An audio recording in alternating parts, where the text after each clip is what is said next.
This is Lizzie from Let Zoe Spoil You. And Sagira from Sagira Salutes You. And together we are Newbie versus Weeaboo. Sagira, Newbie.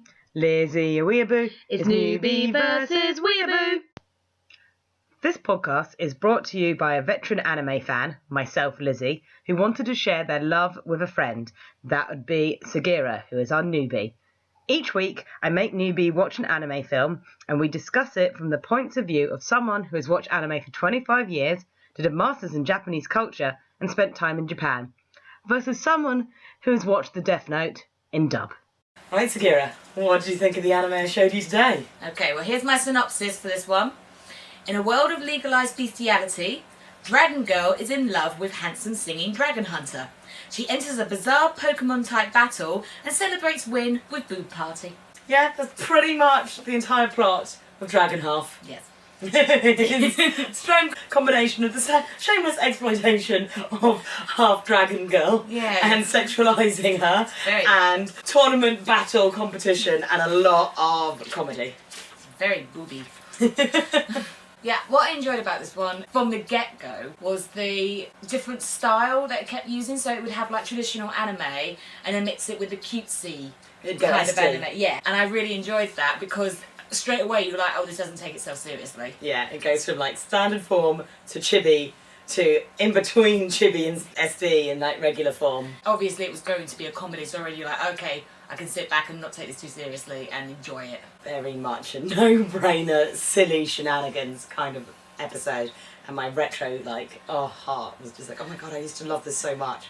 When was it made? I can't remember. Because you say retro, but what is retro nowadays? Well, anything made in the 90s. So I watched it in the 90s, and a lot of people these days are like, oh my god, retro 90s anime. And yeah, the 90s, if you're like me and you grew up watching the anime in the 90s, most of that stuff is considered retro. It came out in 1993, and so it's one of the very first animes I watched, this one. Because basically back in the day, a lot of anime came out on VHS by people like ADV, and there were only OVAs, so you'd get 45-minute episodes on your VHS tapes, and this was one of the first ones that came out, and we all used to be very obsessed with it, because it was one of the first. They didn't have long-running anime series, really. Everything was like these kind of things. Well, this wasn't long-running, was it? 2 episodes. 2 episodes, it never concludes. It's like, This era coined what a lot of us call the anime ending. Grew up watching anime in the 90s, we were so used to animes not having an ending. Yeah. You would just watch whatever you had and be like, oh, that's amazing, we'll rewatch those all over again. And you would just have a host of like 45-minute to an hour long VHS tapes. Which is good because I think some films nowadays, they go on for too long. Not necessarily things like at the moment, like things like Infinity War and stuff, they kind of need that length of time. But then there's some films where they're just so filled with gumph that you don't need just to make it as long as other films, you get bored. And what I'm finding with a lot of the animes that you're showing me is that it's like quick pace, get through the story, and yet there's so much in it and it's all in 45 minutes. Yeah, since I'm going through my retro craze, most of this podcast for a while is going to be everything I watched in the 90s and from the 80s. Because that's my era of it. There are feature-length films and stuff, but the anime industry was very different back then, and the reason that you would only get a 2-episode, 45-minute tape like this is because basically in Japan, you'd get your 2 episodes, because it's kind of more expensive to make the things. If you liked it, you'd go and read the manga. So anime was all just another advertising tool, so you'd go and buy the manga. Obviously for Westerners, we were like, not going to get that. Although, I've got it pre-ordered on Amazon. The Dragon Half manga is it's either just been released or is coming out like imminently. And I'm like, oh, I've only waited 20 years for that, but 20 years later, I'm going to find out what happens next. It'll be exciting. Something that we talked about in our last podcast was about the voices of dubs. We were saying how they're very childlike. Yeah. In this one, they are so squeaky. Yeah, welcome to 90s anime, female dubs. You're going to get a lot of that going down.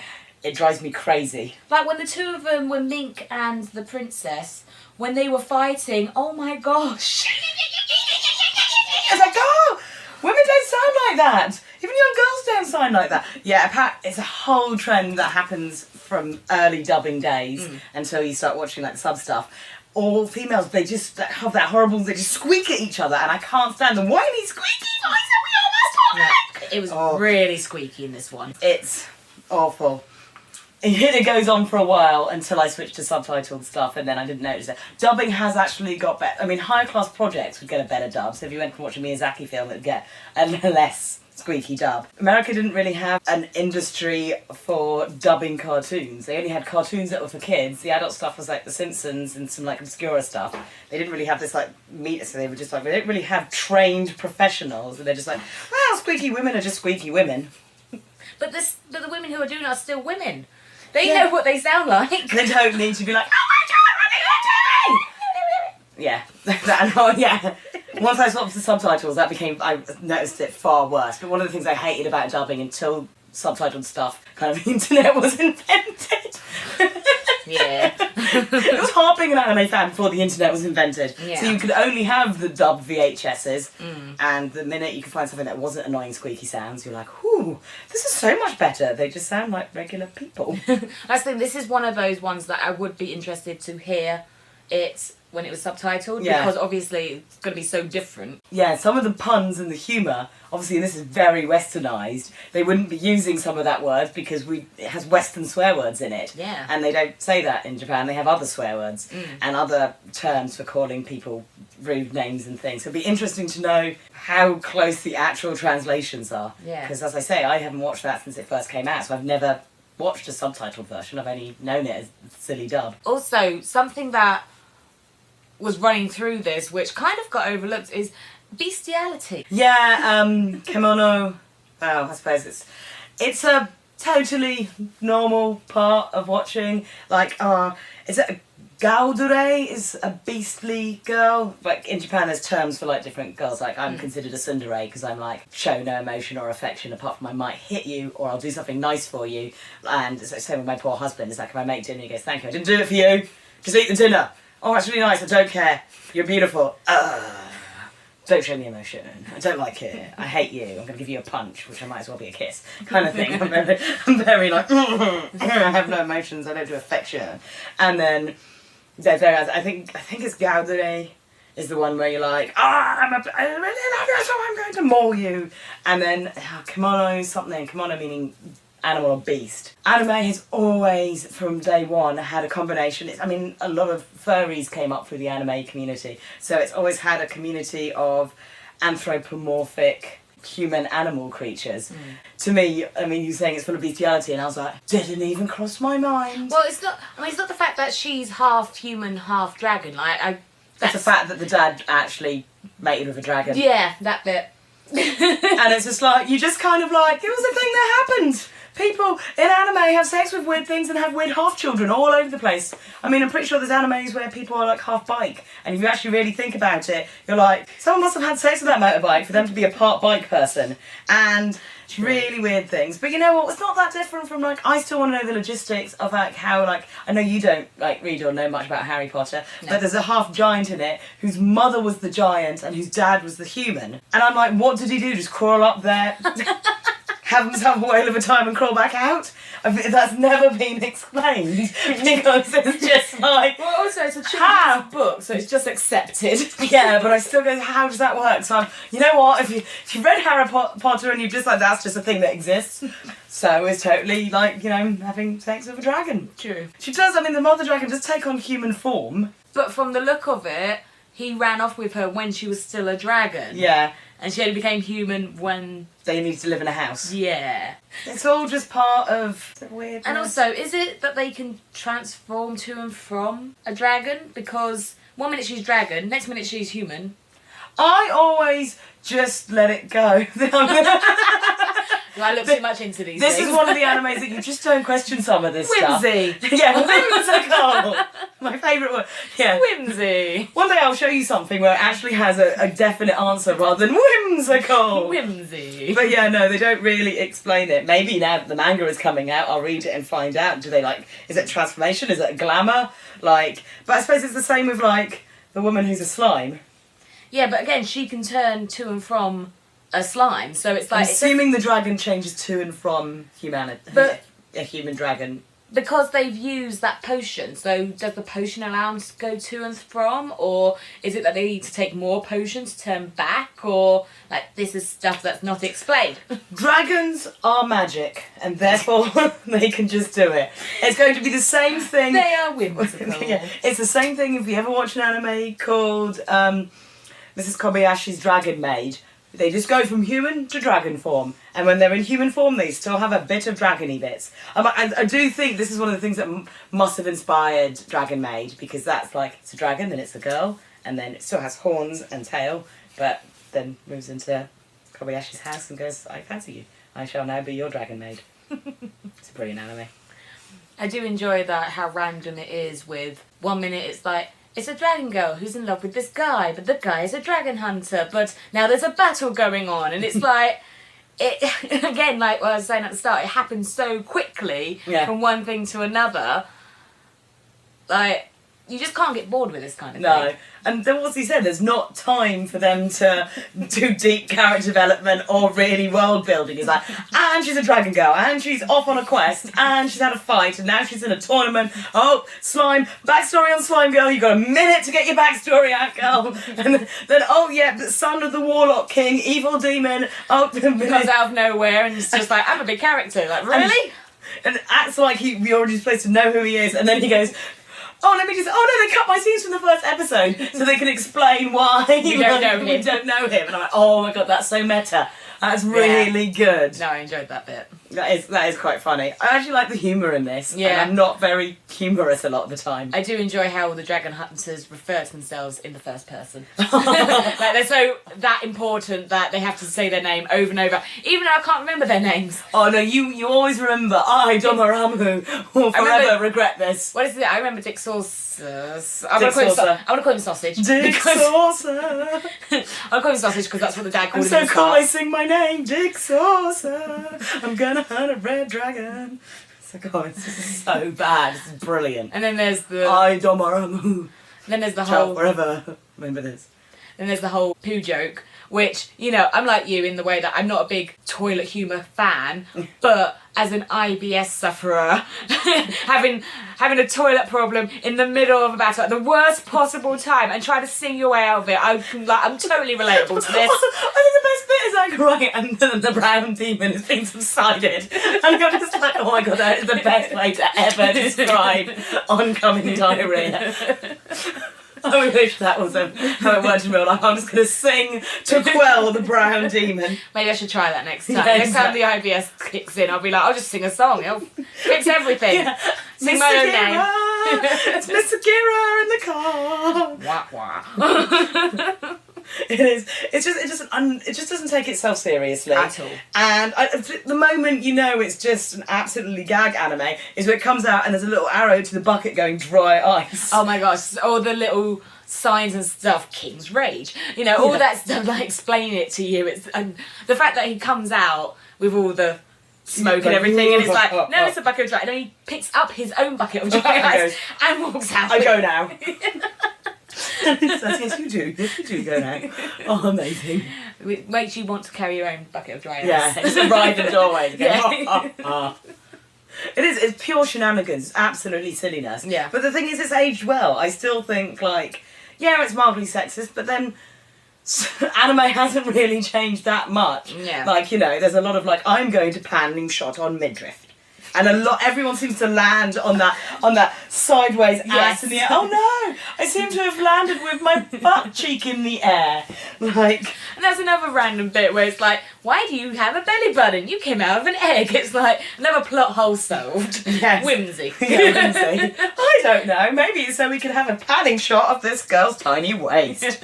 Like, but it's like there are far worse things for being a little bit fan servicey and a little bit like sexist and stuff. It's just like it's not. I don't know. I find it stupid and funny. I can't find it sexist because it doesn't take itself seriously. Yeah. It's like a Mickey take of other animes, which makes it okay. Yeah, exactly. It knows what it's doing. Yeah. It's just silly shenanigans. The fact that she was covering up her tatas the whole way through it and at the end just goes, yay! Yeah. Oh dear. I went, yay! Oh no. Oh, I'm so cheeky. Oh dear. It's like, you got to see my full boobies. Oh no. And it's like, oh, saucy little thing. You minx. Yeah, exactly. Mink the minx. And she's like, oh, oopsie. Maybe that worked in real life when you wouldn't get arrested. Yeah. Oh, my boobs. Woo! Oh dear, oopsie. Here comes the police. Yeah, you can get arrested faster in. Yeah. But yeah, it's harmlessly charming. Absolutely harmlessly charming. It also feels a little bit Pokemon-y as well, with all the different creatures, like the little mouse thing. Yeah, it's I mean, it's set in this fantasy world where it's obviously like Western society, and they get a packet full of like whimsical creatures, because apparently our countries are full of whimsical creatures. Of course, yes. Yeah, weird giant mouses that rage out. So tiny mouses that rage out. Yeah. Those weird like turkey dragons that keep getting eaten. Oh, poor Oshi. But so yeah, it's pure silliness. Yeah, it's a fun thing to Yeah. watch. And if for people who are just getting into anime, I would suggest that being one of the first ones that they watch. Yeah. Yeah, it's fun, it's silly, and it kind of sets you up in a not non-insulting. What's the word I'm thinking of? I don't know the word. See, words leave me. I'll think of it when we stop. Yeah. I mean, it sets itself up as like, I mean, it's fun, it's whimsical, it's really approachable. Like, you know, it's not too hard to get into, and you can enjoy it. Yeah. And then Yeah, but I would suggest this being a newbie's like starter pack. yeah. Yeah. Especially after a hard day of work. You Oh, come gosh. home and you don't have to think, and you put on like the stupid shenanigans You do. of stupid girls. You do sit there thinking, what is going on? But you don't really care. Yeah. It's funny. You get a laugh, you'll legitimately laugh at it. Yes. And that's what you want from a comedy. Exactly. So many comedies I see nowadays, I'm just like, I don't find you funny, I have no soul. And then, because I've got a terrible sense of humour, and I don't find very many things funny. But this one makes me giggle. It does. Because it's charming. It is. So what are we rating it out of this time? Sausages? No, it's got to be eggs. Oh. The world's most amazing ending theme. Yes. The ending theme, My Omelette, was when this anime came out, every convention you went to, this was karaoke choice, and we were all sitting there going, "Pakpara-huni, huni, pakpara-hoi-hoi, pakpara-huni, tamago," and it's just like, you were just, and like, I mean, I haven't seen this anime in like, what, 15 years, and I can't sing along to the full thing like I used to, but at least I still know pakpara-huni, huni, pakpara-hoi-hoi. And I can still do that bit, and I still know that she's singing about the eggs. Oh, tamago, tamago. So yeah, the next con I kind of want to play it and see how many people go, ah! Yeah, true! Is that It's true? my omelette! You get all the retro nerds going, oh my god! Just have a rave over at our table. Yeah. Okay, so it's out of eggs. Yeah, eggs. I'm going to give this the full 5. You Because like it? I really liked it. I like the style. I like the... Well, I say I like the voice acting. As screechy and as it was, it suited what it was doing. Yeah. I mean, the So- voice acting is awful, but because it's a comedy, it kind of works. Exactly. Like, if this was, like, you know, a deep drama about people suffering from cancer, Yeah. you wouldn't want them going, oh my god, it's like, calm down. Chill. So yeah, I'm going to give it the full 5. I enjoyed it. You can just completely blur out to it. And I'm sure it's funnier if you have a drink. Yeah, yeah. I'm sure there's some like interesting drinking games that can be done to this one. But yeah, I'm the same. I haven't watched it in 15 years. I put it on. I still laughed. I still thought it was funny. I still think the animation looks good. Yeah, it Like, does. It's like for a 20-odd-year-old like anime, it looks good. But it just shows you that was so good when it first came out that it's barely changed. Like, they didn't need to do anything to it because it was already perfect in its form. Yeah. You know? So, yeah, some stuff has gone on to make it a bit more sharper and cleaner and stuff. But overall, I mean, look at Pokemon, for example. Like, when did that come out? 1990... 7 or something. Exactly. So that's a few years I was in after... college or something. Yeah. A few years after this, and it's similar kind of anime, you know? Yeah. They both use those two different kind of styles. Yeah, if it's not broken, don't fix it. Yeah, I mean, That's the term. anime like has like changed with the influx of using like effects and special effects and stuff. Like I'm watching Unlimited Blade Works at the moment, and holy moly, is the animation beautiful! And some of the animation nowadays, oh, it's another level. But it doesn't mean that if it's simplistic like this, it just still looks good to me. Yeah. Like this still looks good as opposed to some animes that like look like your mind is blown by how beautiful the animation is. Yeah. And then animes that just look awful. Yeah. Nowadays, like, I hate a lot of the CGI stuff. The CGI stuff is finally starting to get better. When they first started coming out, I was like, I noped out so much anime because I'm like, I'm not watching the CGI stuff. I can't. My head is not there. It is getting better. There is some better stuff. Like, I also think with the simplicity of this sort of stuff, it gives young people hope in drawing it, because obviously the more simple it is, the easier it is to draw. Yeah. And then you can start developing into more complicated stuff. So I think it's good that this kind of stuff is still around and still popular, so that others can copy it, learn from it, develop it. yeah. Which is what we did as well. Hope you enjoyed the episode. This is Lizzie from Let Zoe Spoil You signing off. And if you did like what you heard and want to hear more from me, you can find me as Let Zoe Spoil You on YouTube, Instagram, Tumblr and Twitter. And if you'd like to know more from Sagira, you can find me on YouTube, Tumblr and Twitter. But for now, this is a weeaboo saying Janny. And Newbie saying, see ya!